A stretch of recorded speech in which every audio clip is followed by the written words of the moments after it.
Pilihan Raya Umum ke-15 akan diadakan pada 19 November 2022. Tarikh penamaan calon pada 5 November 2022. Tarikh mengundi awal pada 15 November 2022. Jangan lupa bawa kad pengenalan anda. Patuhi peraturan ketika mengundi. Undi anda, penentu masa depan negara.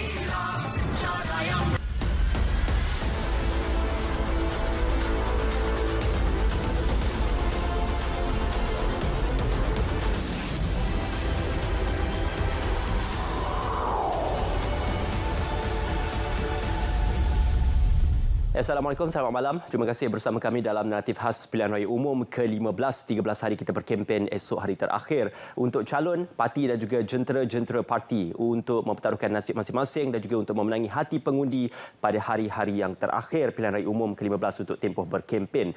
Tadi mana yang paling tinggi? Kelantan dan Johor? Selangor dan juga Johor. Selangor dan Johor. Mungkin disebab dikaitkan dengan populasi dan juga proses urbanisasi.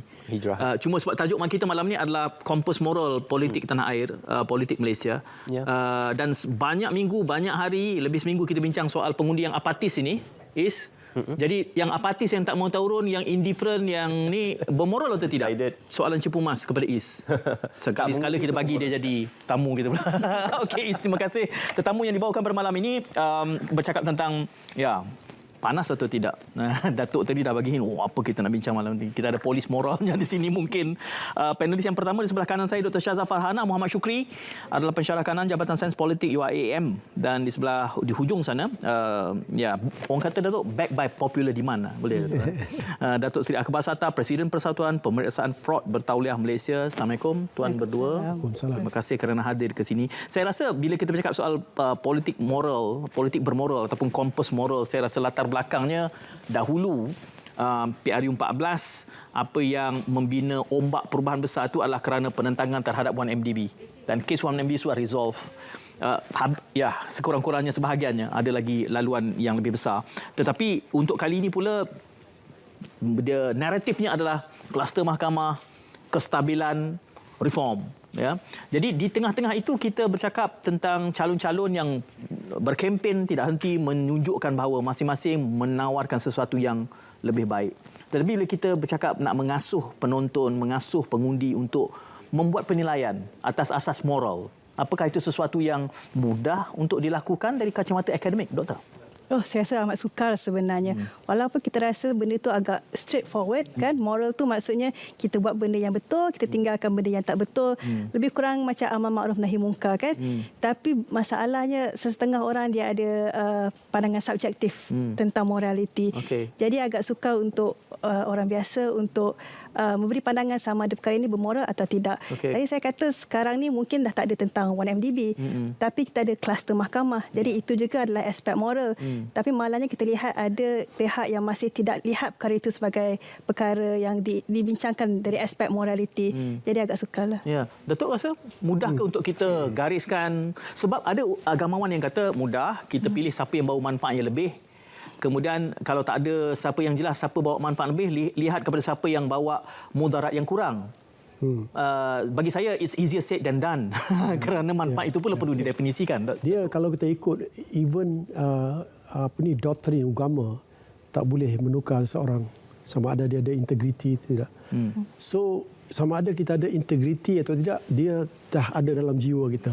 Sama ada you ada atau tak ada. Itu isu dia. Jadi dari segi moral sudah tentu. Saya rasa masyarakat ini akan melihat calon-calon yang akan bertanding ini mestilah mempunyai moral yang baik. Sebab sebagai pemimpin, untuk menjadi pemimpin, kita kena jadi orang baik. Tunjuk contoh yang baik, baru kita boleh ikuti. Sebab kita kena ingat, crime is learned, unethical activity is learned. Apa saja pemimpin kita buat, jika mereka tidak bermoral dari awal lagi, sudah tentu ini akan memberi imej tak baik. Jadi kita bukan saja sebagai pemimpin, bukan saja bersih, tetapi nampak bersih. Ada soalan susulan yang banyak dengan penjelasan itu daripada Doktor dan juga Datuk. Tapi saya perpanjangkan lagi dengan Datuk. Bila kita bercakap soal moral compass dalam politik, dalam realiti kita hangat berkempen ini, adu dombanya, tuding-menuding berlaku di kedua-dua belah. Jadi apa sikap ataupun neraca moral yang harus ada kepada pengundi untuk menilai di dalam kekalutan maklumat, half truth. Bagaimana kita boleh meletakkan garis moral itu situ? Saya rasa calon-calon kini lah, setengah pemimpin tu sudah tentu mengadu domba dan juga cuba mencari kita dikenali sebagai kita nak membunuh karakter kan. Saya rasa itu adalah tak baik. Sepatutnya sebagai calon dan juga ahli-ahli politik yang akan memerintah dan juga memegang tapuk pemerintahan negara, kita hendaklah tunjuk contoh yang baik dan sudah tentu apa saja yang kita terangkan kepada masyarakat, kepada pengundi-pengundi, hendaklah kita terang apa yang kita boleh buat kepada masyarakat dan negara. Tapi bukan kita mencari kesalahan-kesalahan lebih kepada personal. Saya rasa perkara sedemikian tak matured, ada standard lah. Jadi sudah tentu saya rasa masyarakat sudah cerdik, termasuk orang di luar bandar. Mereka boleh tahu sama ada sesuatu maklumat itu betul, palsu, tak betul. Sebab sekarang kita ada smartphone, cepat untuk mendapat maklumat. Dan yang kedua, apabila berlakunya fitnah dan juga maklumat palsu, dan dia boleh mengatasi dengan sebegitu cepat.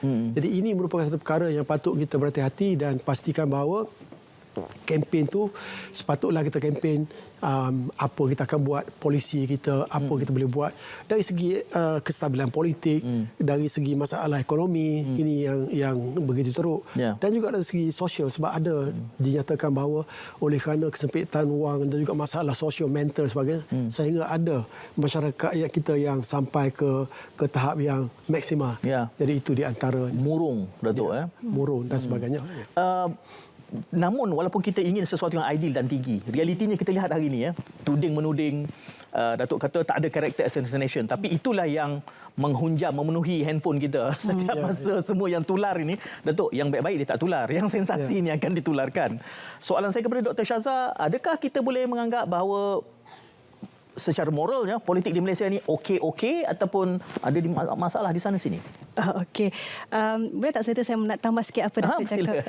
Memang saya agree dengan Datuk lah, yang caci mencaci ni. Satu lagi poin yang saya nak tambah, banyak kajian dah tunjuk bila ahli politik ataupun calon-calon ni caci mencaci, fitnah memfitnah, sebenarnya impak dia negatif dari segi turn out. Orang takkan keluar sebab kedua-dua calon dilihat sebagai tak berkredibel. Jadi kenapa mereka nak keluar untuk undi dua-dua ni? Jadi betul kata Datuk, sepatutnya kita move on. Sudah-sudahlah dengan politik begini. Pergi kepada dasar-dasar. Okey, nak jawab soalan tadi, bagaimana politik di Malaysia ni?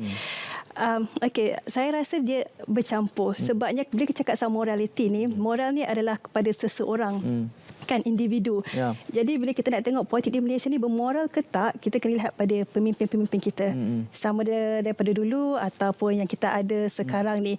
Dan bila kita cakap pasal manusia, kita fahamlah nature manusia tu memang ada yang ikhlas masuk politik, tapi ada yang masuk politik untuk kebaikan diri sendiri. Jadi dekat sini yang masalahnya akan berlakulah perkara-perkara tak bermoral seperti rasuah, pecah amanah yang kita sebutkan. Jadi di Malaysia ni saya nampak macam itulah, ada setengah pihak yang mengambil peluang, maka jadi tidak bermoral. Kalau tanya kenapa, sebab kita kurangnya sistem check and balance, semak dan imbang. Jadi ada kemungkinan untuk masalah ini berlarutan. Kalau kita lihat mungkin keinginan kita semak dan imbang tu, kalau tanya dengan orang politik, dia akan kata parlimen dah ada, debatannya dalam parlimen. Tetapi dalam musim berkempen ini ada beberapa perkara, Datuk, bila kita cakap moral tu mungkin soal neracanya agak luas, fleksibel.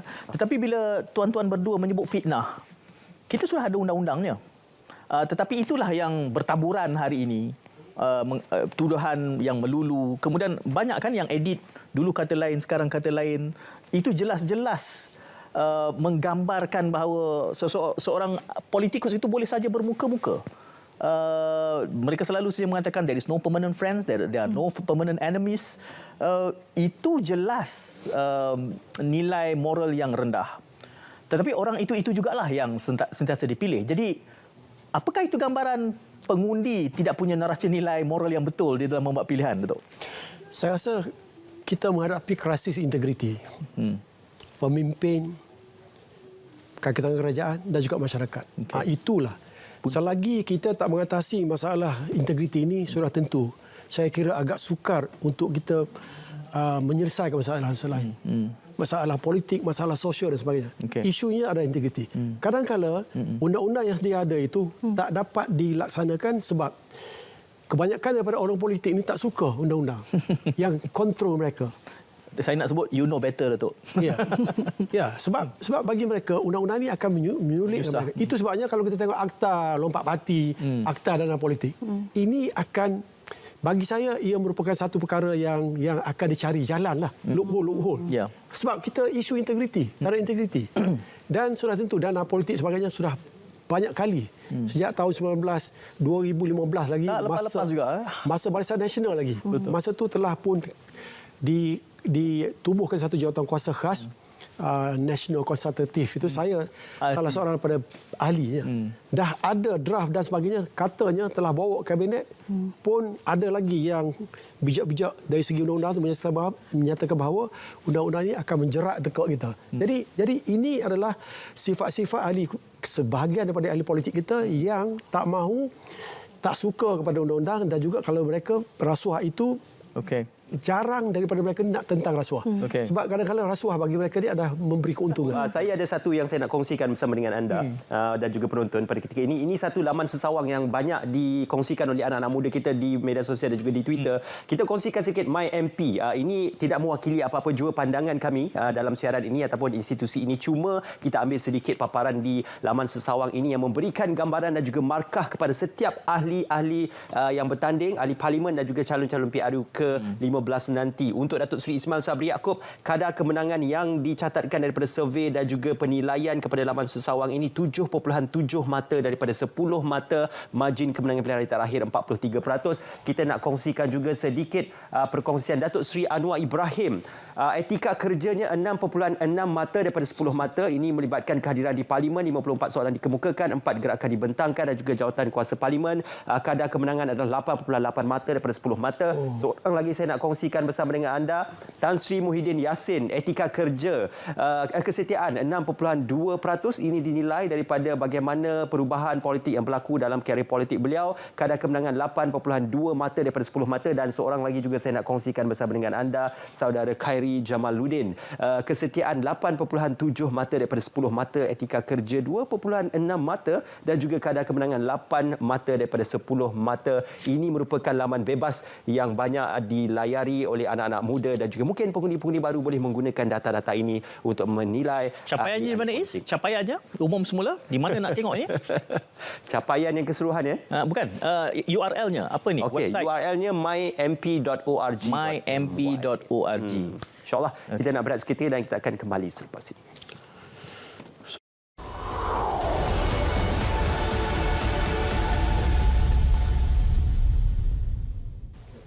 Baik, kita bersua kembali dalam Natif Khas Pilihan Raya Umum ke-15. Kalau tadi saya kongsikan berkenaan tentang, ya mungkin kita gambarkan ahli politik ini mendahului senarai sebagai pandangan orang ramai adalah karier yang mungkin korup atau tidak boleh dipercayai. Cumanya, apakah itu akan diterjemahkan pada hari pengundian PRU ke-15 nanti? Kita nak kongsikan sedikit bersama dengan anda laman sesawang voters.com. Ini pandangan peribadi laman sesawang tersebut, juga tidak menggambarkan sebarang bentuk pandangan kami di siaran ataupun institusi ini. Untuk mereka yang akan likelihood to vote ataupun kecenderungan untuk mengundi, kalau boleh kita kongsikan kategori umur yang paling ramai akan cenderung untuk mengundi pada PRU ke-15 adalah 45 hingga 54 tahun, 18 hingga 24 hanya 67%. Very unlikely to vote. Sebenarnya masih lagi angka yang kecil berbanding mereka yang mempunyai kecenderungan yang tinggi untuk mengundi. Ya, persoalan ini terjawab, Syed. Walaupun itu digambarkan karier yang paling korup ataupun paling ramai yang tidak disukai, tetapi tugas dan hak mengundi masih lagi diambil kisah oleh masyarakat kita. Ya, itulah. Saya ingin bertanya tadi, bila kita kata itu profession yang paling tidak dipercayai, tetapi kita berhadapan dengan 222 pilihan yang dalam kalangan yang tak percaya tu, bagaimana dapat kita lakukan? Sebelum kita bersama dengan Syed, saya juga nak kongsikan sedikit. Ini dapatan survey sebenarnya masih lagi menggunakan portal yang sama. 75,000 survey daripada secara dalam talian. Reasons for not voting, I think all politicians are the same.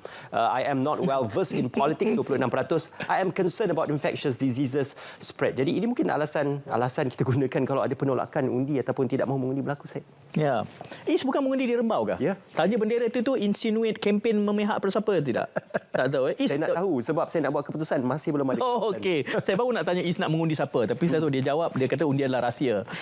Cumanya menarik statistik yang dikongsikan oleh Is tu tadi, semua politician sama. Saya nak kaitkan perbincangan kita ni bila kita kata kompas moral politik ini adalah kerana kita sudah establish satu hakikat bahawa trustworthiness, kebolehpercayaan politician ni rendah. Kerana yang paling asasinya lidah bercabang. Hanya untuk memancing undi semua benda boleh disebut. Kemudian selepas tu dia jadi cerita lain. Tetapi Dr. Shazza juga diungkapkan bahawa you deserve the leader that you choose. Betul. Kita kritik siapa pun yang kita kata pemimpin yang korup itu, kita yang meletakkannya di situ.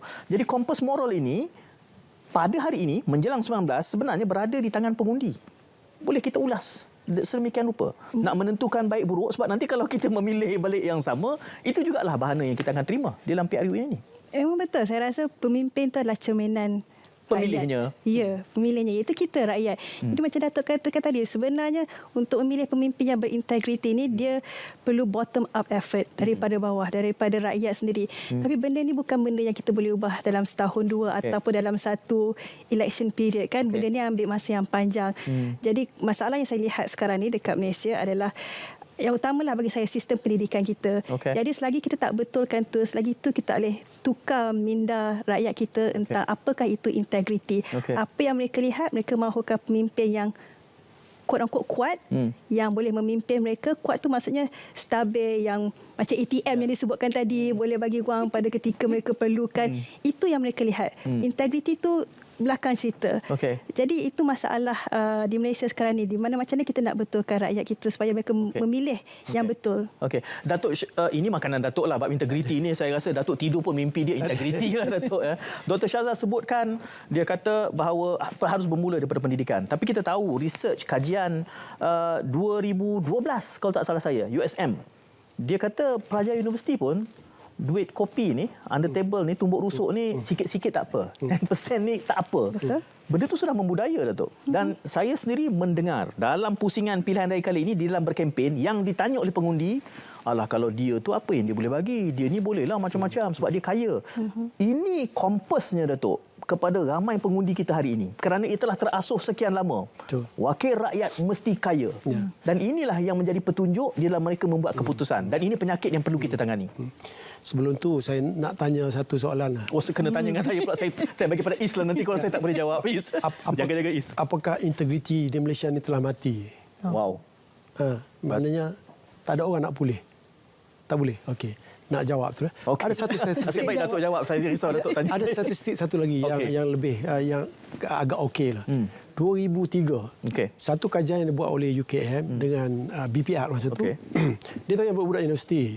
Kalau kita ada peluang, kita dah bekerja esok-esok, ada peluang dan juga ada peluang dan sebagainya.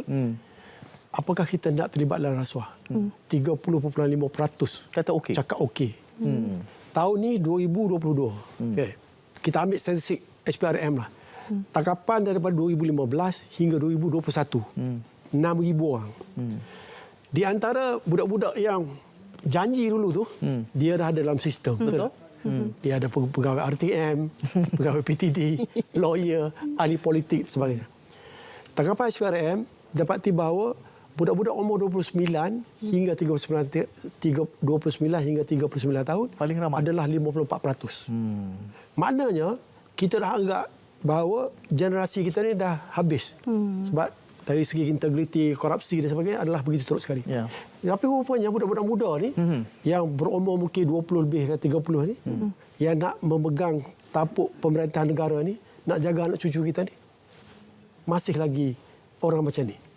Jadi jika sekiranya kita tak mengatasi masalah ini, budak-budak muda ni yang masih hijau sekarang ni, dari segi integriti, maka saya rasa masa depan kita agak gelap. Ini merupakan satu perkara yang patut kita lihat. Sebab saya dapati bahawa seperti yang kata tadi, bahawa selagi politik kita ni kacau bilau, politik lebih kepentingan sendiri, tak memikir hak rakyat, tapi nak rebut kuasa. Dan yang peliknya di Malaysia ni, Kadang-kadang kita okey kita pilih dia. Tapi lepas ada kuasa dia bertukar. Dia jadi incredible hub. Betul tak? Betul tak? Kaya dan sebagainya. Jadi jarang kita tengok bahawa menteri ataupun timbalan menteri yang tak kaya. Betul tak? Padahal daripada majoriti daripada kita adalah daripada kampung. Jadi ini yang menyebabkan masyarakat rasa susah ni nak pilih. Tapi saya pernah dulu masa saya jadi Presiden Transparency International, ada satu reporter tanya saya kata jangan pilih orang yang rasuah. Satu reporter tanya saya, habis kita nak pilih siapa? Semua rasuah. Semua rasuah.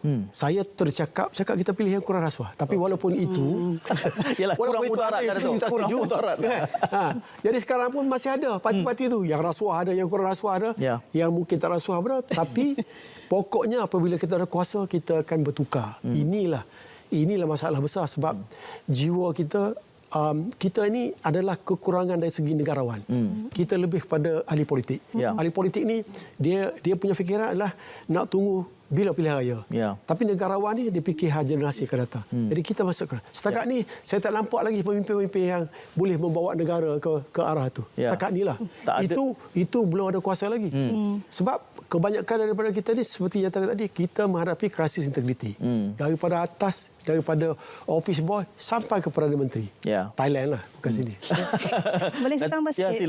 Saya nak optimistik sikit lah. Sikit. Mungkin Datuk sebut tadi yang umur macam saya 29 ke atas ni mereka yang paling kurang integriti. Tapi bila saya lihat pada pelajar-pelajar saya yang kira yang nak mengundi kali pertama ni, saya dengan rakan-rakan saya ada buat kajian baru-baru ni. Kita lihat paling utama yang mereka mahukan, kita tanya apa yang kamu mahukan untuk undi kali ini, nombor 1 kerajaan yang bersih. Saya rasa ini ada kaitan dengan naratif PRU 14 kan, mereka dah lihat naratif tentang rasuah, anti-rasuah. Jadi yang sekarang yang baru nak undi ni kita harap yang sampai umur 29 tu mereka nak perubahan dan saya rasa saya setuju, tapi masyarakat kita ni, kita Gen Y ni, budak-budak kita tengok 2 peringkat. Satu yang educated, okey boleh fikir. Yang geng-geng yang sampai belajar tak habis kan, saya rasa itu beza. Betul. Kadang-kadang materialistik memain peranan penting juga. Bagi mereka asal ada cukup. Betul. Itu saja kemungkinan besar. Mana kita ada 2 peringkat, saya setuju. Tetapi kita kena ingat bahawa kadang-kadang kita manusia ni dalam segi ilmu kriminologi dikenali sebagai social bond kan. Social bond, hedonistik. Maknanya bila kita kadang-kadang kita ni lemah dalam beberapa perkara lah, kecuali dari segi kewangan dan sebagainya. Kemungkinan besar juga mungkin orang boleh bertukar dengan cara-cara kempen-kempen politik dan sebagainya, dan juga parti-parti politik yang sedia adalah itu di antara. Saya kaitkan dengan jawapan timbal balas antara Datuk dan juga doktor tadi. Apabila doktor mengatakan bahawa ada keinginan yang tulen dalam kalangan pelajar-pelajarnya. Cuma kita kena kaitkan juga doktor, kerana kelihatannya dalam statistik kelompok ini yang paling macam indifferent, rasa tak nak turun mengundi. Mereka sedar perlu kerajaan bersih, tetapi mereka merasakan kalau mengundi pun tak berubah apa-apa. Ini kita kena betulkan ni doktor. Kerana mereka ada keinginan tapi mereka tak bertindak pula. Itu pun isu moral juga itu. Betul. Memang dalam kajian kami juga diorang jawab mereka nak keluar undi. Tapi lebih kurang sama dengan statistik apa yang gunanya kalau tadi. sama? Ya, nombor 1 diorang punya masalah, diorang kata semua parti ni sama. Semua politician ni sama. Tapi mereka nak mengundi. Jadi kami sedang cuba nak fikir macam mana nak tolong tarik mereka untuk keluar mengundi dan tolong buat mereka percaya yang undi mereka boleh membawa kepada perubahan. Kan sebab sekarang ni diorang tak nampak lagi. Mungkin diorang kita kata apathy kan, diorang dah nampak 2018 apa berlaku, jadi mereka rasa tukar berkali-kali letih jadi sampai dia pun tak tahu siapa menteri kabinet. Saya rasa kesedaran politik lah masih kurang rendah, lagi. Sangat rendah. Masih rendah kan. Jadi kita lebih fikir. Ada kajian yang dibuat oleh oleh satu agensi di Malaysia. Ditanya sama ada kita pilih apa yang kita nak dalam selepas pilihan raya ni. Yang pertama dia cakap masalah ekonomi, betul tak? Yang kedua sara hidup. Ekonomi 44%, sara hidup 40%. Rasuah yang ketiga 80% saja. 8% saja. Maknanya dia tak anggap itu isu besar. Tak isu besar. Bagi masyarakat kita, they don't care about rasuah. Tetapi dia lupa bahawa ada kaitan di antara rasuah dengan ekonomi dan juga kos sara hidup sebagainya. Kerana kita kehilangan lebih kurang 2 hingga 4% daripada kita punya KDNK. Lebih kurang 60 bilion setahun. Dalam kajian yang dibuat oleh salah satu agensi, dalam 25 tahun ni kita rugi lebih kurang 1 trilion. 60 bilion, 1 bilion ringgit saja kita boleh buat. Jalan kampung 6,000. Betul. 6,000 kilometer untuk kampung. Tapi duit habis begitu saja. Maknanya, jika sekiranya ketirisan yang kita dapat atasi, sudah tentu ia dapat digunakan untuk yang 1 trilion tadi, digunakan untuk kebaikan dan juga meningkatkan lagi standard of living masyarakat kita. Betul. Kan? Saya rasa dia yang fed up dia tak nak mengundi ni sebab dia percaya bahawa kalau undi siapa pun macam tu lah. Pimai-pimai tang tu. Yeah. Sebab ahli politik adalah sama, DNA adalah sama. Jadi tujuan utama seperti yang saya kata tadi bukan untuk kebajikan masyarakat, tapi adalah kepentingan sendiri. Ya. Itu. Saya rasa ini satu perkara yang patut kita haraplah daripada pelajar-pelajar doktor tadi, yang mana apabila mereka memegang pucuk pimpinan esok, kita akan ada perbezaan. Ya. Datuk, dari segi bahasa badan Datuk kan sampai berpaling jumpa doktor tu, saya rasa nampak merayu sungguh kepada generasi muda tu. Saya dapat rasakan genuinnya semangat itu. Cuma apabila Datuk kata 8% sahaja yang melihat rasuah, kita tahu tekanan ekonomi semasa, kos sara hidup, pekerjaan itu sentiasa di atas. Tapi mengingatkan kita ni sebab UAE kan, kadal faq yakunul kuf. Kefakiran itu mendekatkan kepada kekufuran kerana ini. Ya, betul. Akhirnya isu perut dahulu, baru isu-isu yang tinggi rasuah. Betul. Jadi itu kita akan bawa dalam perbincangan selepas kita berehat seketika. Jangan ke mana-mana.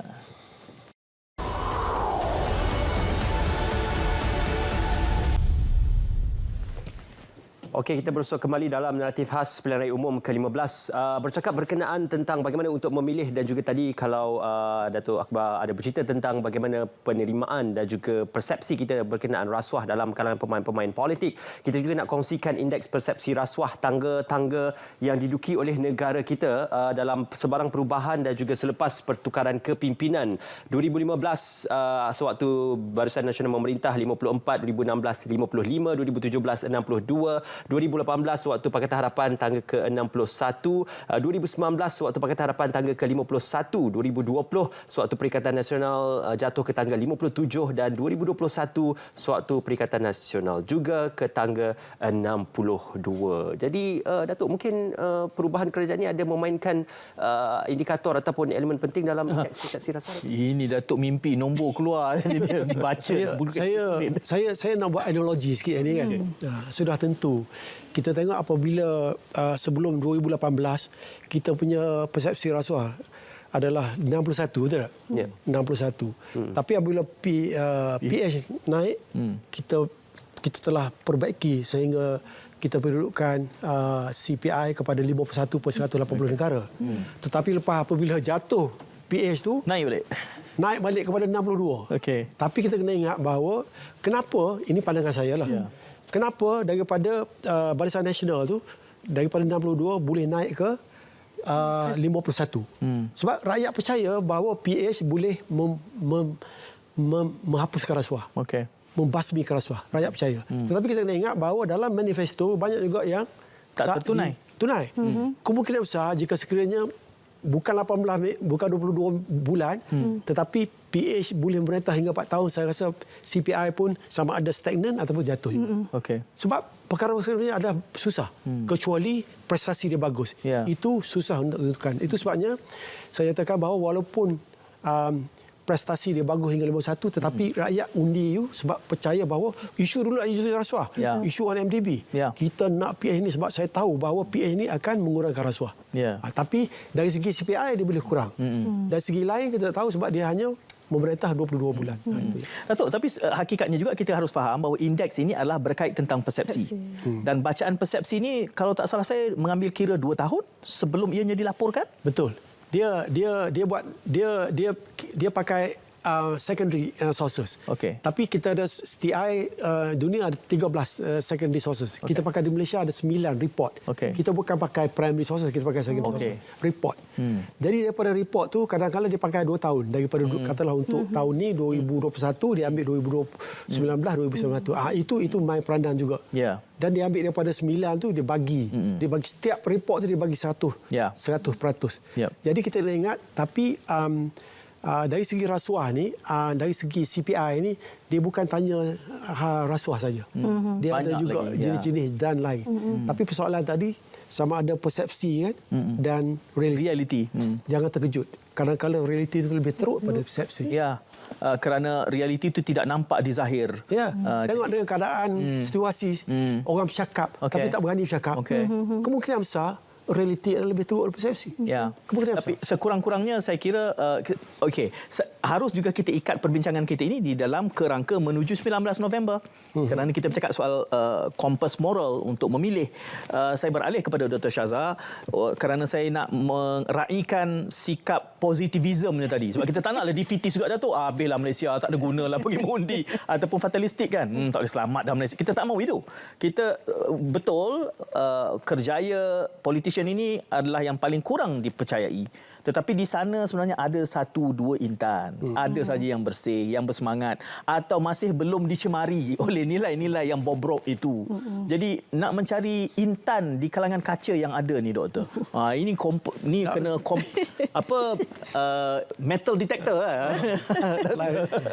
Aduh, saya Macam mana nak mencari? Saya pula dah rasa macam susah pula nak jawab. Tak nak jawablah. Jadi tetamu saya bagi tanggungjawab itu. Macam Datuk cakap tadi, mereka sekarang ni mungkin intan kan, mungkin nampak dia orang ni lah lain dari yang lain, cakap tentang kebersihan anti rasuah apa semua. Tapi biasanya lah bila dah masuk ke dalam kerajaan, apabila dapat kuasa, dia ada mindset yang lain. Mereka akan berubah. Itulah masalah yang saya rasa. Jadi mungkinlah kita boleh cuba yang terbaik lah. Kita bunyi macam yang Datuk cakap tadi lah. Kita tak nak defeatis juga. Habislah nak buat apa kan. Tak seronok juga. The list of the most corrupt that we have. Unfortunately, memang itu je yang kita ada. Sebab kita punya expectation, saya sukalah quote Lord Acton, power corrupts and absolute power corrupts absolutely. So, unfortunately, mungkin sekarang nampak bersih. Bila mereka di dalam kepimpinan, kita tak tahu. Kemungkinan besar kita macam tu kita belum tentu kalau betul, kuasa. Betul. Kita selalu cakap, saya selalu tanya pelajar saya, kalau awak dah masuk jadi pemimpin macam mana? Baru terdiam. Tapi Datuk, di situ yang kita harus bercakap soal reform. Kerana sikap ini bukan dibentuk di dalam lakuna. Dia ada perimeter yang membentuk sikap. Kerana itu kita masuk dalam perpustakaan misalnya, kita tak cakap kuat. Sebab perpustakaan. Kan? Ini harus kita jelaskan bahawa perubahan, ada beberapa pihak yang misalnya Barisan Nasional, walaupun kita tahu dia terpalit dengan kluster mahkamah, tetapi mereka menjanjikan separation of powers. Sampai ke tahap dia sebut Bank Negara, governor pun harus ada pelantikan yang jelas. Betul. Ini sebenarnya adalah elemen-elemen reform yang kita perlu angkat. Itu bagus. Saya rasa dalam parti politik kita ada pemimpin muda. Tetapi mungkin kemungkinan besar mereka ni tak beri peluang sepenuhnya. Jadi mereka ni takut nak menyata kebenaran dan sebagainya. Tapi nampak gaya kini sudah ada sikit-sikit. Jadi inilah akan membawa Malaysia ke satu tahap yang lebih baiklah. Tapi kita kena ingat bahawa kalau kita tengok politik kita kan, sebelum 2018 dinyatakan bahawa kita adalah sebuah negara kleptokrasi. Kleptokrasi maknanya diperintah oleh orang-orang yang perasuah lah kan. Lepas tu pergi ni balik dia orang kata kakistokrasi. Kakistokrasi ni diperintah oleh orang tak berapa pandai lah. Ini perbualan. Dan saya tak mahu kita pergi ke satu lagi yang dikenali sebagai gerontokrasi. Sebenarnya orang tua. Bukan gerun. Betul, dia orang tua. Dia diperintah oleh orang tua. Jadi kalau kita tak bagi peluang kepada orang muda, kata dalam UMNO kita ada KJ, dalam PKR kita ada Rafizi, kita ada Nurul dan DAP juga dia ada dan sebagainya, dalam PAS pun kita ada. Jadi kalau kita tak bagi peluang ni, sudah tentu saya rasa masa depan kita cerah lah. Ini positif sikit. Sementara Datuk sebut gerontokrasi ini, saya ungkit beberapa kali di antara calon kita pada kali ini ada calon yang sudah 11 kali menduduki pilihan raya. So kita tak nak dilabel sebagai Malaysia juga 11 kali sebagai gerontokrasi kan. Itu okey. Gerontokrasi. Banyak istilah baru kita guna. Semalam 2 hari lepas, TikTokerization. Kempen yang TikTokerikasa. Macam mana? Macam mana nak betulkan tu? Tergeliat lidah nak menyebutnya. Okey, kita nak berehat seketika, kembali selepas ini.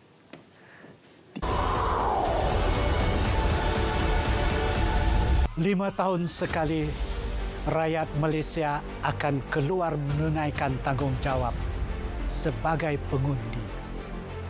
Hak kita sebagai pemilih. Buatlah pilihan yang bijak. Ini tanah air kita.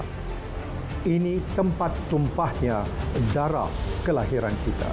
Di tanah ini tumbuh rezeki yang kita semai hasilnya. Saya sayang Malaysia. Saya pasti kita semua sayangkan Malaysia. Ayo, tunaikan tanggungjawab kita.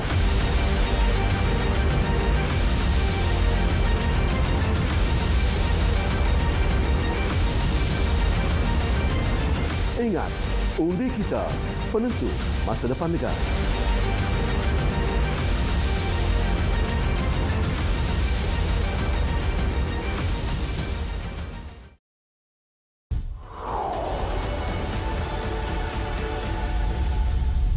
Penuaan. Okey, kita berusaha kembali untuk blok yang terakhir ini. Saya nak bawakan sedikit. Ini dua dapatan yang berbeza tapi dikongsikan oleh Asia Elex di Twitternya. Mereka Center Poll Self Commission 5th to 8th November 2022 memberikan survey dan juga pelaporannya daripada 1067 responden. Anwar Ibrahim mempunyai populariti 30% untuk menjadi Perdana Menteri. Tan Sri Muhyiddin Yassin sebanyak 24% dan juga Datuk Seri Ismail Sabri sebanyak 19%. Cumanya fakta juga dapatan ini dibidas dengan satu lagi fakta dan juga dapatan lain daripada Endeavour MGC Research, tetapi ini lebih terkebelakang kerana 8 hingga 20 Oktober 2022 1068 responden. Datuk Seri Ismail Sabri masih lagi menjadi pilihan dengan 22%, Datuk Seri Anwar Ibrahim 20%, Tan Sri Muhyiddin Yassin 16%.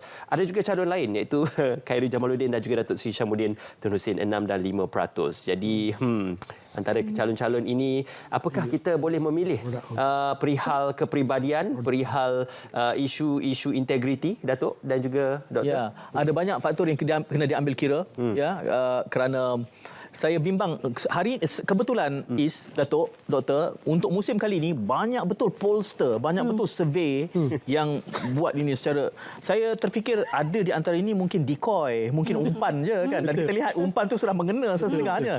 Jadi tanyakan tadi, bolehkah kita sandarkan kepada ni Datuk dulu? Saya rasa kan kadang-kadang survey ni syok sendiri. Sedih tau. Orang boleh percaya. Itu sebabnya kadang-kadang kalau kita terima ni, tengok boleh. Percaya jangan. Sudah, Datuk, survey pun rupanya tak ada moral. Tak ada moral. Sebab apa tahu? Sorry, di Malaysia ni kita ada syarikat survey. Syarikat survey kadang-kadang pengalaman, dia tanya you nak apa? So ini problem. Kalau you nak survey, you pergi tanya orang UMNO saja, kok itulah dia. You tanya PA saja, kok itulah. Saya rasa kita kena rasional. Rasional dari segi population survey. Kadang-kadang survey itu 100 orang aja, tapi buat keputusan semua. Jadi population mustahak. Itu sebabnya saya masih percayalah kita kena berhati-hati, tapi tak payah berbohonglah. Kita ada intellectual honesty kita panggil. Maknanya harus ada. Doktor, pesan kepada penonton kita ni, esok lusa je ni, Kompas ini akan menunjukkan true north yang memberikan gambaran bahawa inilah keputusan yang harus diambil. Jadi beban besar untuk menutup khatimah perbincangan kita ni di bahu Dr. Syaza. Oh, ya ke? Okey, saya rasa pesanan saya, kita nakkan Malaysia yang makin baik di masa hadapan, jadi fikir jangka masa yang panjang. Itu saja. Sebab kebanyakannya bila kita fikirkan jangka masa yang pendek, ini yang rasuah berleluasa. Sebab yalah, mata ATM yang kita sebutkan tadi, kita fikirkan masuk ke poket kita. Tapi kalau kita nakkan yang terbaik untuk Malaysia, kita akan fikirkan reform jangka panjang, reform institusi. Jadi tolonglah fikirkan itu sewaktu keluar mengundi. Kalau ada tambahan masa, saya nak bincang tentang social sanction supaya rakyat boleh memegang Kompas itu. Dan sebab bila selepas kita pilih YB, dia rasa macam YB segan tak ada. Padahalnya masa itu boleh titik-titik lagi YB ni sebab kita bayar gaji YB. Betul. Itu realitinya. Jadi kita dihujung acara. Cuma persoalannya, kalaulah sekiranya berlaku perubahan dalam kepimpinan ini, apakah isu rasuah integriti akan lebih baik, Datuk? Saya nak sangat ni apabila Perdana Menteri dilantik esok 19.20. Perkataan yang pertama keluar dari mulut dia di depan media ialah saya akan hapuskan rasuah. Saya akan tangkap semua, tak kira menteri timbalan menteri saya yang makan rasuah dan juga pegawai kerajaan yang rasuah. Segala-galanya saya akan ambil tindakan. Sebab rasuah adalah ibu segala-gala. Datuk, evil. 19 bulan, 20 bulan tu saya simpan ketat nombor telefon Datuk. Kita nak tengok walk the talk kita. Datuk, macam mana Datuk? Saya tak sebut itu. Saya rasa satu lagi bagi pengundi. Jangan gadai maruah kerana dapat duit RM200, RM300. Jangan gadai. Itulah Datuk. Itu yang perlu datang sekali lagi dengan Dr. Syaza. Tapi kalau satu parti 300, 4 penjuru tu dah berapa? Oh, kadang-kadang 3 ambil sekali. Ambil sekali. Datuk yang pasang panjera ni dia makan semua. Okey, terima kasih Datuk. Terima kasih Doktor bersama kami. InsyaAllah esok hari terakhir kita akan bersama dalam Aktif Khas sebelum kita nak menyaksikan pengundian pada tarikh 19 November nanti. Jumpa lagi. Assalamualaikum. Salam Ibah.